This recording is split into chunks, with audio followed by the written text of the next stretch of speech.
Assalamualaikum warahmatullahi wabarakatuh. Apa kabar semuanya? Semoga masih semangat buat kuliah daring ya. Saya Disa Putri Aziza dari Program Studi Ilmu Perpustakaan Fakultas Ilmu Administrasi Universitas Brawijaya. Pada video kali ini saya akan menjelaskan tentang record aktif, inaktif, dan vital, serta arsip. Nah, langsung aja ya kita masuk ke pembahasan. Yang pertama, saya akan menjelaskan terlebih dahulu apa sih yang dimaksud dengan record. Istilah record merupakan terjemahan dari kata records dalam bahasa Inggris. Dikenal sebagai arsip dinamis. Menurut Basuki Sulistyo, tahun 2015, record memuat informasi tentang tugas, garis haluan, keputusan prosedur, operasi, dan aktivitas sebuah instansi, lembaga, yayasan, departemen badan, korporasi swasta, dan perorangan. Jadi, record adalah informasi yang dicatat tanpa memperhatikan media atau karakteristiknya, yang diciptakan atau diterima dan digunakan dalam kegiatan operasional suatu organisasi. Bentuk record yang paling umum adalah record tulisan, seperti korespondensi atau surat dan memorandum, laporan, formulir, buku, dan biasanya ditulis di atas kertas. Suatu organisasi dapat menerima record ini melalui pos biasa, faksimili, kurir khusus, atau secara elektronik melalui jaringan komputer. Korespondensi, laporan, dan formulir seringkali dibuat dengan menggunakan program perangkat lunak word processing. Bentuk lain dari record yang perlu diperhatikan adalah record lisan yang memuat suara manusia dan disimpan dalam kaset, serta media magnetik lainnya. Record juga disimpan dalam bentuk gambar hidup seperti film, pita video, foto, dan mikrofilm. Sebagai tambahan, record diproduksi dan disimpan dalam komputer dan cakram optik. Record merupakan hak milik atau sumber daya organisasi yang berharga dan sebagaimana halnya sumber daya lainnya, record harus dikelola sebaik-baiknya. Setelah penjelasan tentang pengertian record, kita lanjut ke pembahasan berikutnya, yaitu record ada 3 macam, aktif, inaktif, dan vital. Yang pertama, record aktif. Ada beberapa badan korporasi yang menggunakan istilah dokumen, bukan record atau arsip dinamis. Nah, pengertian dari record aktif adalah record yang frekuensi penggunaannya masih tinggi. Pengertian frekuensi tinggi di sini adalah bisa diakses lebih dari 2 kali setahun atau record yang masih digunakan untuk memenuhi kebutuhan administrasi dan keuangan badan korporasi. Menurut jenis-jenisnya, record aktif dapat dibedakan menurut beberapa kategori, yakni berdasarkan media penyimpanan, penggunaan, tempat penggunaan, dan nilai record.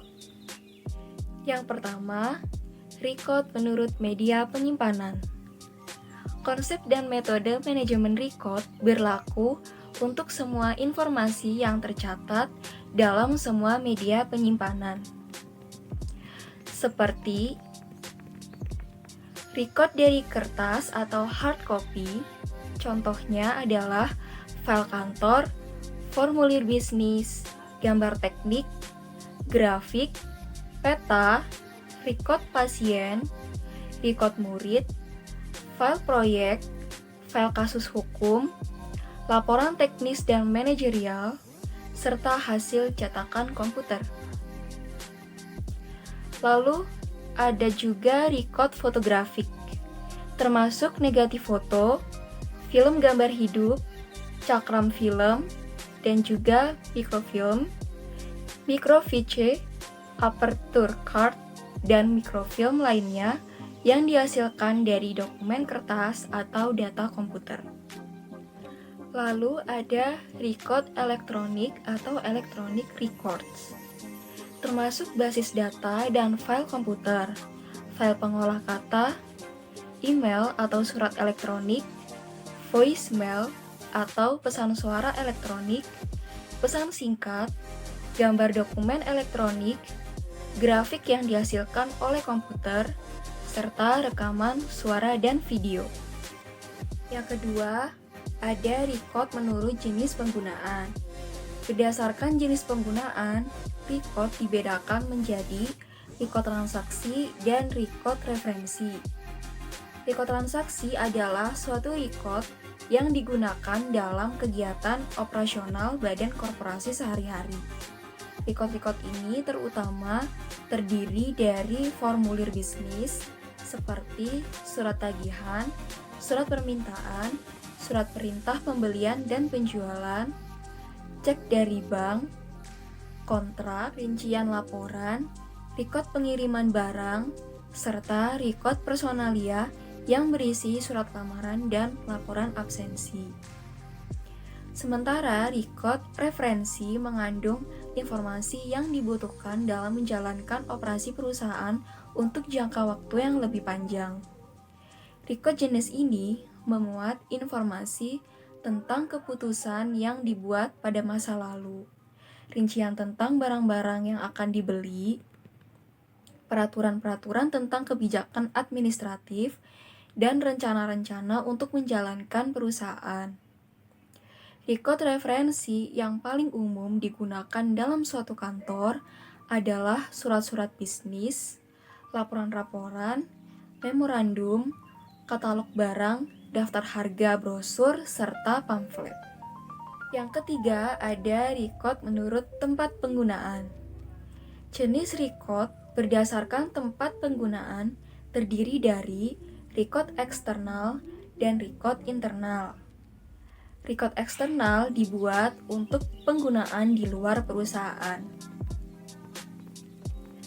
Contoh-contoh record eksternal adalah surat dan faksimili yang dikirimkan kepada klien atau pelanggan, pemasok dari suatu organisasi, atau kepada berbagai instansi pemerintah. Record internal memuat informasi yang dibutuhkan untuk menjalankan suatu perusahaan. Record seperti ini dapat dibuat di dalam maupun di luar organisasi. Contohnya, komunikasi antara sebuah perusahaan dengan para karyawannya, seperti catatan pembayaran gaji, buletin, laporan berkala, dan peraturan pemerintah, serta komunikasi antar bagian perusahaan, seperti catatan persediaan barang, memorandum, permintaan pembelian, dan laporan-laporan. Nah, bagian akuntansi perlu menyimpan record internal tentang eksistensi penggunaan harta dan utang dan informasi yang berhubungan dengan pajak pusat dan daerah. Sebagian besar record berdasarkan tempat penggunaan terdiri dari record internal. Yang keempat, ada record menurut nilai record. Berdasarkan analisis terhadap penggunaan tiap kelompok record, utama, seorang staf menetapkan nilai dari record itu terhadap perusahaan. Evaluasi ini digunakan untuk membuat jadwal penyimpanan record yang menentukan berapa lama record akan disimpan dalam perusahaan. Beberapa record sangat berharga bagi perusahaan, sehingga record itu memerlukan tindakan pengamanan khusus. Setiap record yang dimiliki oleh perusahaan dapat digolongkan sebagai salah satu dari 4 kategori record untuk menetapkan bagaimana seharusnya record disimpan dan tingkat pengamanan yang diperlukan. Keempat kategori itu adalah sangat penting, penting, bermanfaat, dan tidak penting. Ada record yang sangat penting. Record sangat penting adalah record yang diperlukan untuk berjalannya operasi perusahaan secara terus-menerus. Record seperti ini biasanya tidak dapat diganti. Misalnya, record hukum seperti akta pendirian perusahaan atau bukti kepemilikan atas harta yang dimiliki oleh perusahaan yang harus disimpan untuk waktu yang tidak terbatas. Meskipun semua record sangat penting, tidak selalu memerlukan penyimpanan yang tidak terbatas waktunya. Laporan kepada pemegang saham dan notulen rapat dewan direksi juga dianggap record sangat penting, karena record itu merupakan record resmi atas keputusan-keputusan yang diambil. Record-record ini harus diamankan untuk menjamin operasi perusahaan yang terus-menerus. Lalu ada record penting. Record penting adalah record yang membantu berjalannya operasi bisnis perusahaan yang jika rusak atau hancur dapat diganti dengan biaya yang besar. Record pegawai, record penjualan, record pajak dan keuangan, laporan-laporan dan korespondensi tertentu merupakan record penting. Mengingat besarnya biaya yang harus dikeluarkan untuk penggantiannya, jenis record ini juga harus dilindungi.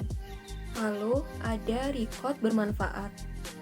Record bermanfaat adalah record yang berguna untuk menjalankan operasi bisnis perusahaan dan jika rusak dapat diganti dengan biaya yang rendah.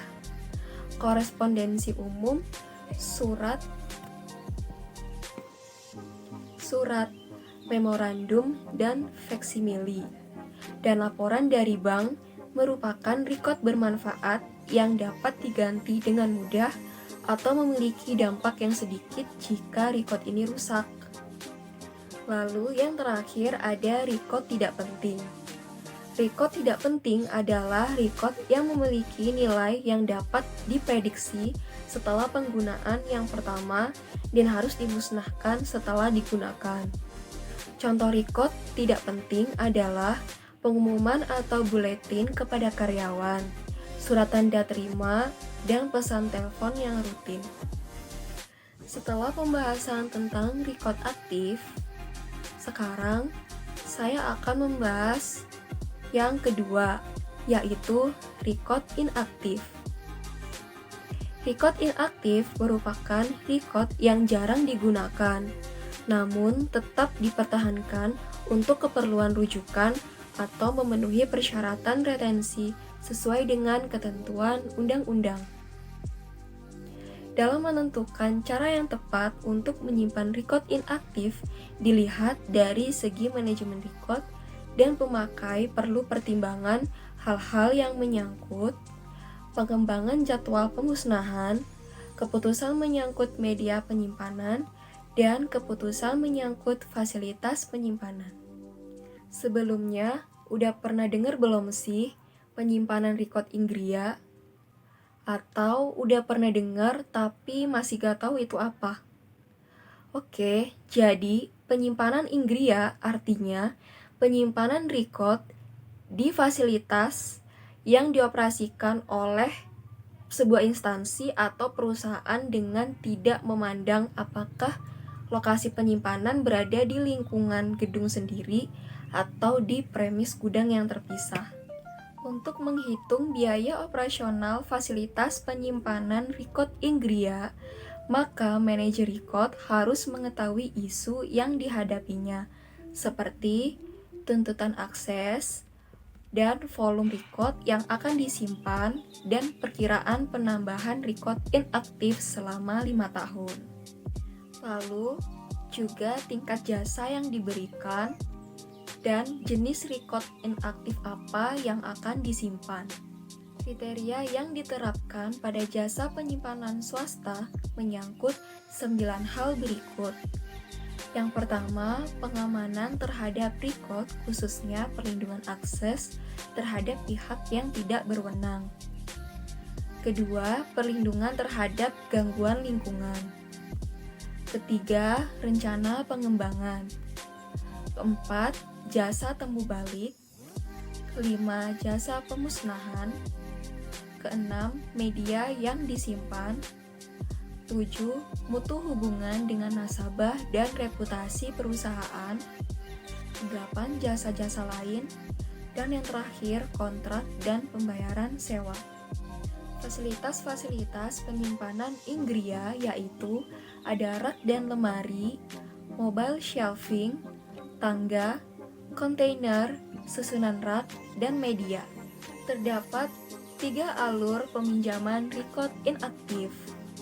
Yang pertama, permintaan record. Apapun bentuk permintaan yang digunakan, pemohon harus bersedia memberikan informasi kepada petugas pusat record inaktif seperti nomor box, judul folder atau deskripsinya, nama, bagian, lokasi, dan nomor telepon peminta record dan perkiraan waktu peminjaman. Yang kedua, ada peminjaman berkas record. Berkas record yang dipinjam dicatat secara manual atau secara elektronik. Yang ketiga, tindak lanjut peminjaman. Setelah dipinjam, maka petugas mencatat formulir, kemudian menjajarkan formulir menurut tanggal pengembalian. Yang ketiga, ada record vital. Record vital adalah record yang penting bagi kegiatan instansi atau perusahaan. Contoh dari record vital yaitu akte pendirian perusahaan, akte piutang, asuransi, dan daftar gaji.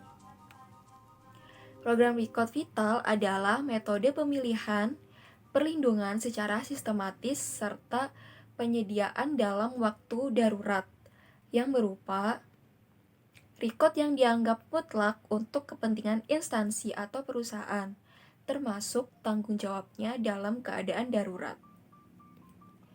Record yang diperlukan untuk melindungi hak seseorang serta pemerintah. Lalu record yang mutlak perlu untuk pembangunan kembali instansi atau perusahaan. Klasifikasi record vital yaitu ada 4. Yang pertama, record kelas 1 dimasukkan kelas vital, contohnya tagihan, inventaris, dan kontrak. Yang kedua, ada record kelas 2 dimasukkan kelas penting, contohnya rekaman gaji dan kwitansi. Lalu yang ketiga, ada record kelas 3 dimasukkan kelas bermanfaat, contohnya statement bank dan korespondensi. Dan yang terakhir, ada record kelas 4, dianggap tidak penting, record yang tidak memiliki nilai dan dimusnahkan. Permintaan yang dijawab, iklan, dan pengumuman adalah contohnya.